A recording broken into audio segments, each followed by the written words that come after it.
26 जनवरी 2026 गणतंत्र दिवस के अवसर पर ग्राम पंचायत खड़गपुर में आयोजित विशेष ग्राम सभा की बैठक में निम्न बिंदुओं पर चर्चा एवं सुझाव पर सहमति की गई।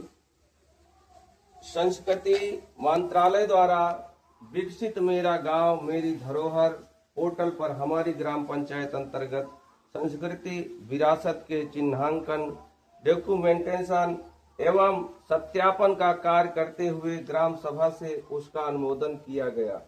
जनवरी माह में सड़क सुरक्षा माह के अंतर्गत ग्राम सभा में जन जागरूकता कार्यक्रम, प्रचार प्रसार, प्रवर्तन कार्यवाही तथा सड़क दुर्घटनाओं के प्रति जागरूक करने हेतु ग्राम सभा के प्रत्येक मजरे में अभियान चलाने का निर्णय लिया गया।